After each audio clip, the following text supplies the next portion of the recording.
Good morning and welcome to the Tony's Tackle Sea Match channel. And we're down on the beach with my good friend Brian and Steve, and we are down for a casting lesson. So you always benefit from a casting lesson. No matter how experienced you are, it's always good to come down and have a little bit of a lesson, get yourself caught, catch up and what have you. So that's what we're going to be doing today. Right, so Brian, over to you, mate. Right, cheers. Well, Steve's just put out a couple of practice casts just to get himself warmed up. He's a very decent caster, I hasten to add. But what we want to try and do today is get into the pendulum, start swinging it a little bit. Steve is sort of self-confessed, can't get the swing right. So that's going to be the focus of the work today, is getting that swing sorted out. Okay. And see if we can't get it swinging. So. Okay, so my daughter's for my birthday gave me one of Brian's vouchers, and same with my golf. I don't play golf very often, and it's always good to have a lesson to get your hands in the right place and to do your timing. So here we go. Let's get this done. Yeah. So okay. Happy birthday for a little while ago, mate. Yeah. So as you can probably see, that Steve's using an Achios airspeed.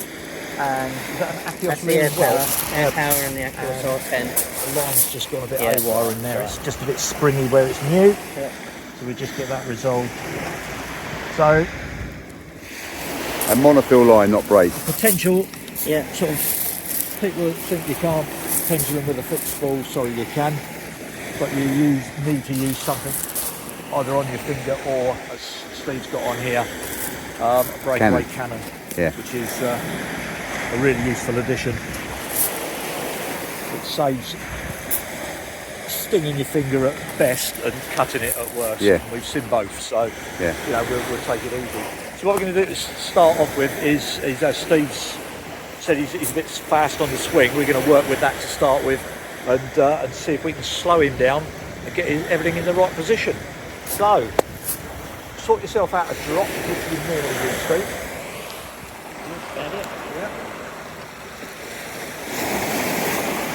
You want to do the first cast first? No, I'm going to ask you straight away if you can. Yeah, just do yourself something to warm up, and you see just how good Steve is to start with. Don't do that. No pressure, but you're on camera.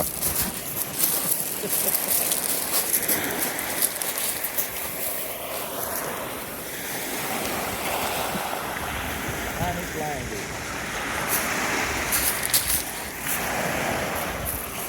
So, as I said, guys, very accomplished caster, just wants to learn that new style.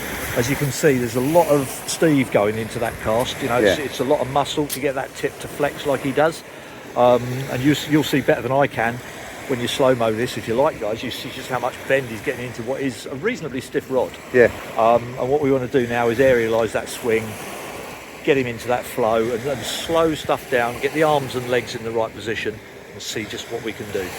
So just retrieving that at the moment. As you can see, Steve's got this rod reeled down. Yeah. Which I've never tried reeled down on a fixed ball, apart from on one occasion. But I am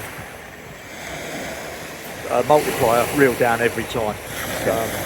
I find I've got more of the rod to bend. I find that I can have a longer drop, which for me slows everything down, and you can recover if you get stuff wrong by doing that, where you're a little bit slower. The power comes in, as you saw on Steve's cast. It's exactly the same power position, is right at the end. Let's see if we can get that rod moving.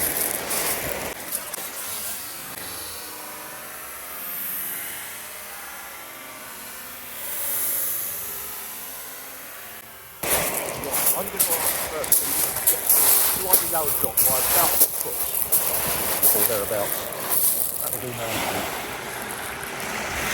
Right, if you set yourself ready as if you were going to go, then I'm going to plug around the outside and sort out some arm positions to stop it. Right, like that. That's cool. Now what we have got to remember is you've got that bad knee. Yeah. So I'm always wearing. So are you comfortable like that? Yeah. You're still going to get plenty of turn in. Hopefully, you're used to this, so you're not going to damage your knee. We're looking at that swing then to start with. So you keep that arm straight-ish. Yeah. not with the swing, you want to go out in at that pace. Okay. Alright, so what I want you to do is almost count it. So count 1, 2, count 3 as well. 1, 2, and when it goes to the I've already told you to go slower, so we're going to go a touch faster than that. What I want is out. With that leg going right back up in the air. So at that stage, block the tip, raise the bar, bring it round.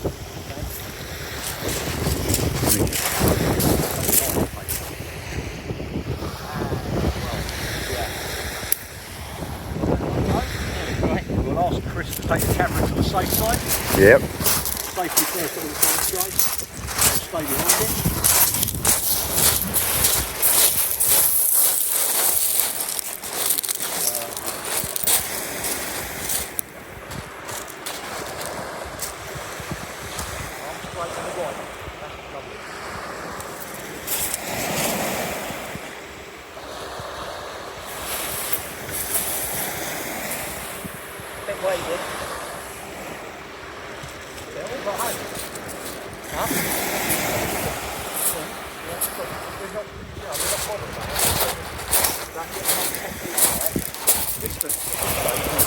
Irrelevant as well. Yeah. You know, if you get the technique and then you practice that technique, the distance will come. Right now. Yes, we're slightly wayward with it. You know, we're down here, there's nobody else around. No. You're not going over anybody else's line, and when you actually look, you're only talking about a few metres wayward, really. It's just when I come off the tip, and when it's up here, you just get that bending. Yeah. I seem to want to rush. Yeah, absolutely. What I want you to do is count to 3 with your top position. I want your legs to land down here. Across the beach.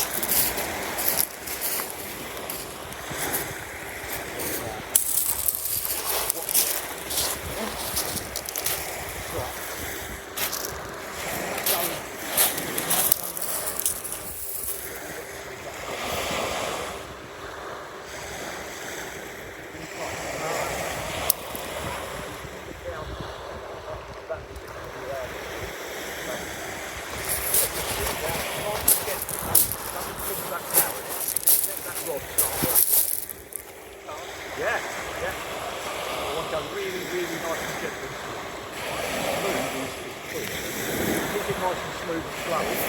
You'll do a lot better with it.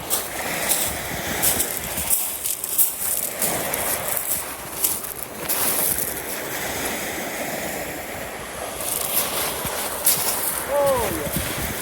There we go, rod tip down nice and low, right arm's keeping fairly straight, not quite straight as we might like, but away it goes. Okay.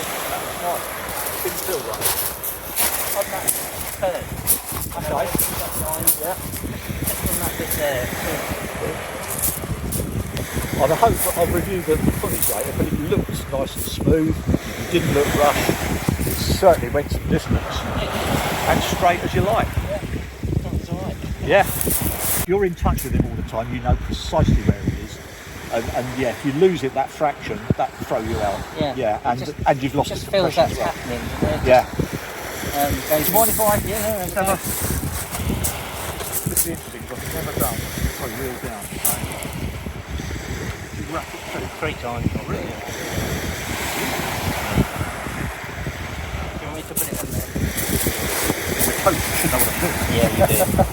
And then when I put the bail arm over, I then switch it round the other way Okay. because I find it doesn't catch up at all. That's cool. That way. So what we're looking at doing then? Getting it around.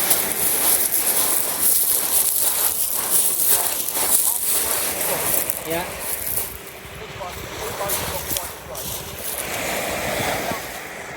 Well, here I am having a pop myself, first time with the reel down low.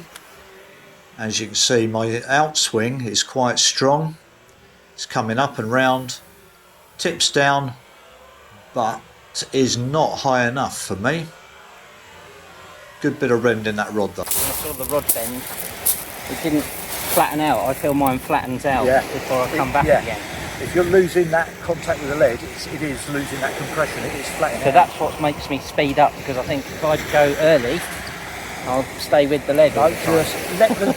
It's almost a case of getting your head around the fact that when you're swinging that lead, when it goes up and comes back that way, you need to let the lead make the rod move. So you're just moving at the same pace, and then it will follow you. There is a problem with distance casting, guys. It's called retrieving. Yeah.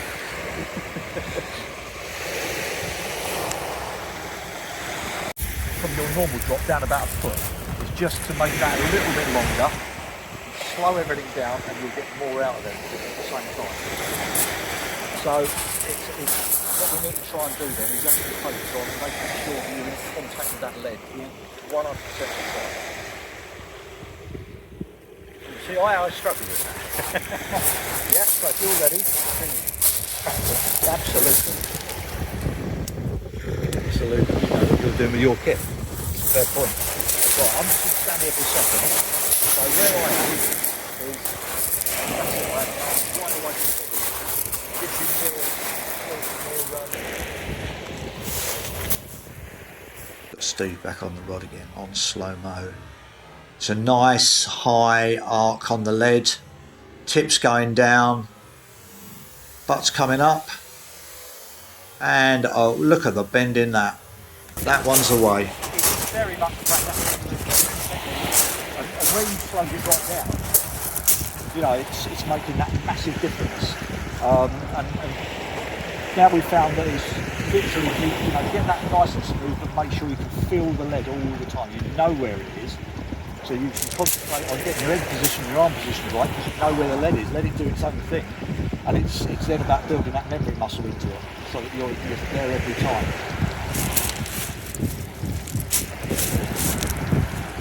This retrieve, guys, is why normally casting lessons for about an hour. It is exhausting. It's a bit different when you're on a fishing day because it's cast and weight. Yeah. You know, this is a whole different ball game.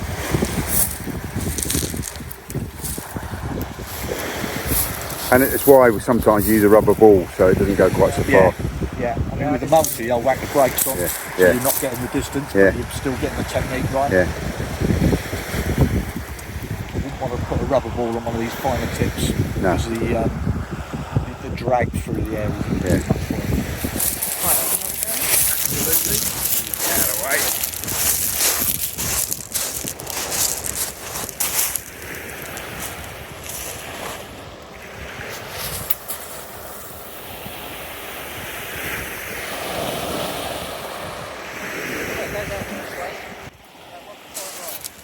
Steve back on it again. Again, nice, got good action on the lead, it's moving. That tip's going down low. That's nice and high, and look at the bend in that, that is flying.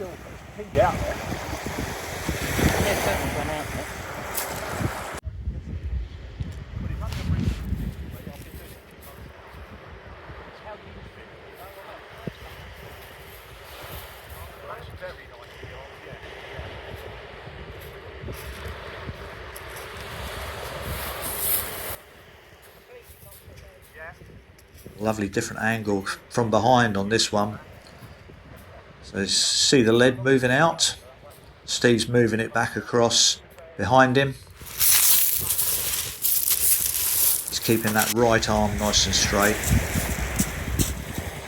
That lead's going out round the back. He's moving into the position. That arm's going to come round. Watch that right arm. He's broken that right arm. You can see where that break is in the elbow. He's got a good crack on it all the same. More than I would necessarily want, because if you keep that straight as you bring it round, and just use it as a pivot and get that left to come in. Okay. So it's the old story about the push and pull done at the same time. So yeah, use that, and it's literally going to be down to practice. Okay, I've got it now. Keep that straight. Have to do what rollerball does. Come over several times. Just have an hour of casting and go over. Do you know, that's exactly it. That's exactly it. Don't overdo it because the muscles start getting tired, and that's when mistakes happen. Yeah, half a dozen or so casts, especially with the retrieve on the distance you're looking at. Half a dozen or so casts, but try and leave on a good one. You know, it's, hang on, I've just hit that, I'm going home. Happy days. I'll celebrate with a cup of whatever. Or Chris, it's a slice of cake. Slice of sticky cake. Yeah, I forgot to get that with your tea. So Yeah. I catch a fish now. I'd have a fish on the beach, wouldn't I?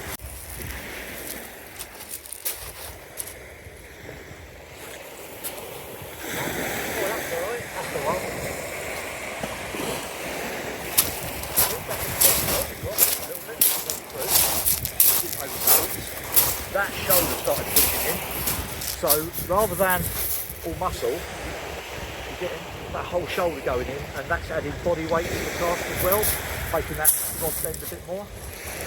I'm looking forward to seeing the video to see how the rod bends. Because you can't see it No, when you're doing you it. can't see it when you're underneath it. You know, I can't see it properly, so what I normally do is I run a video and then we can freeze frame it.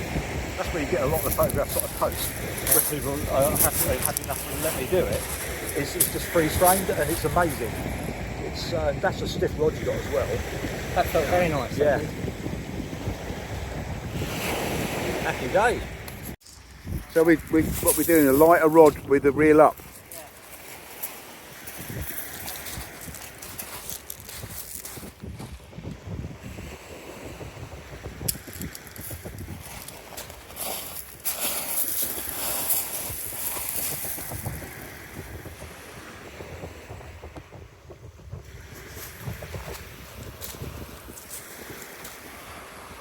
Go Steve's back out on the rod again. He's got the lighter version here.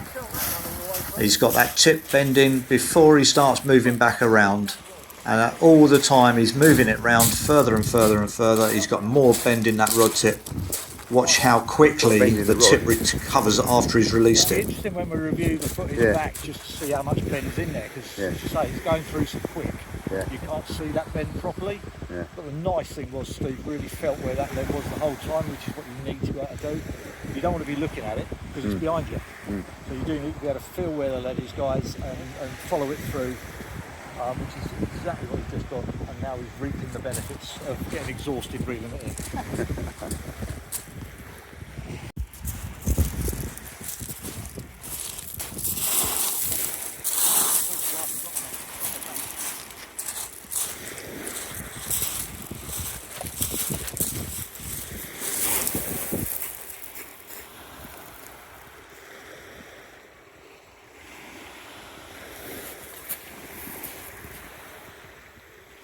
It's really interesting on this slow mode. You really can pick up just how much bend you're putting into a rod. When you're actually out there and casting yourself, you can't see it. You're underneath it. And as I said on the video itself, you know, when we was doing the filming, I can't see just how much bend's in it. But on here, my goodness, you certainly can. And Steve's certainly putting some into this.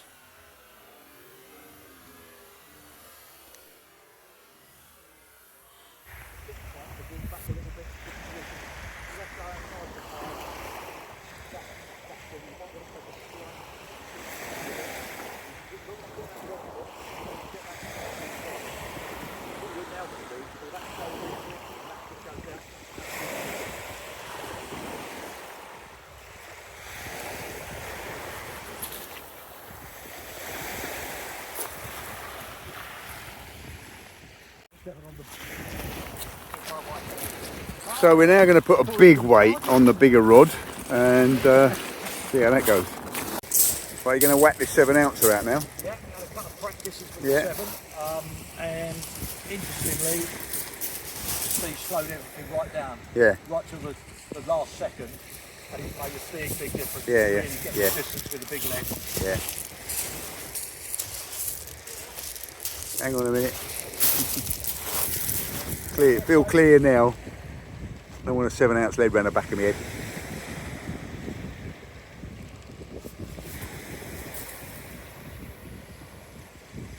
Just to finalise it. He's just having another pop here, guys. That nice and high with the left arm. Out it goes. The bend is in incredible. Out, that's gone.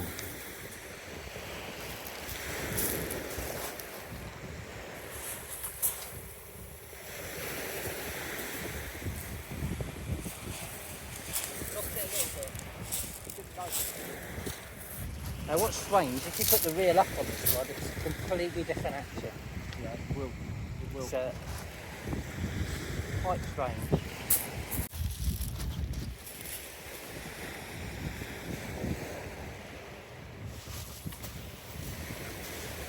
That one felt very nice. You're more in touch with that leg on more occasions. Yeah. And I think that's always, when I said, you know, I can't slow down, it's because I'm always panicking when I lose that leg. Yeah. And so I do it fast to whip it back again. the beauty of it is though, if you feel that you've lost it, you have Just once stop. or twice and you're still going out, then you can stop. Absolutely. A lot of it is a lot slower than people think. And then it's that last little bit is where you give it a biggle. Because you've got a lot of the rod bent already just by the fact that it's pulling that leg weight down. It's in the right position.